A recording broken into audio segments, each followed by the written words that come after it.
का हर बार तो हमनी के छठ गा बजा के ए तरीका से करबे करे नहीं जा। हाँ तो काहे ना अब की बारी कुछ नया तरीका से गा के छठ मनावल जा। पूजो में नया तरीका होला का?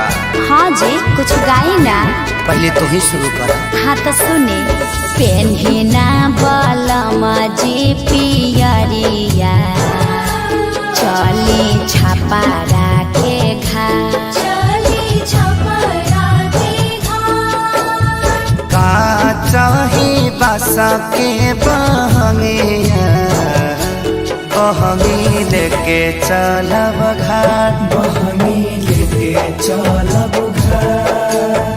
काजी पुरान के नियन गावे लगनी तनी डीजे में गाई। डीजे में कैसे तू ही शुरू कर।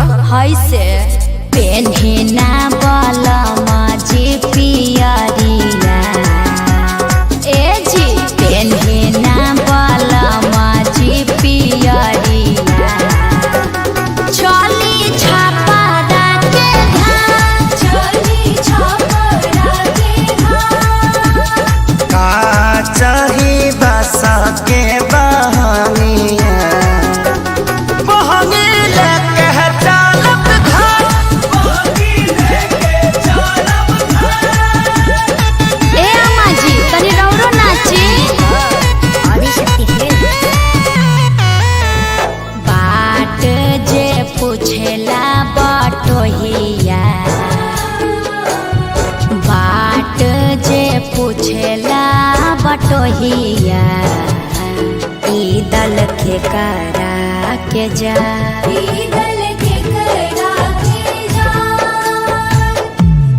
तू तया धरा हवे रे बटोहिया तू तया धरा होइबे रे बटोहिया ई दल छाठी माई के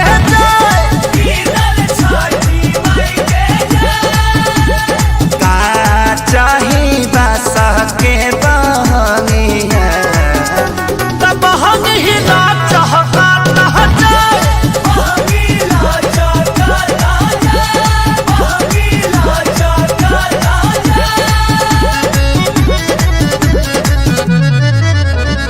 करी न सासु आमा जी तैयारिया अर्घ के बेरा बीतल जा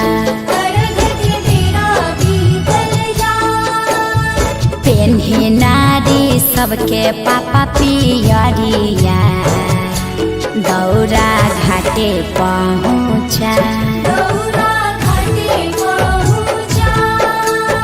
मम्मी हम तली थाथी घाट पलाका छोले। अरे तू का करे जइब पराका फोड़ के हमार सारी जरइब मरक एक था। छठी घाटे करबे डरामा ओही जा हो जाई बाबा ओही जा हो जाई यार पापा से बोल मम्मी मारने की धमकी दे रही है पापा। साफा आतंकवादी हो का काहे लइकवा के डरोले बड़वा? अरे ना जी बबुआ पर चटकन जन चलाई है दिहल हा छठी माई के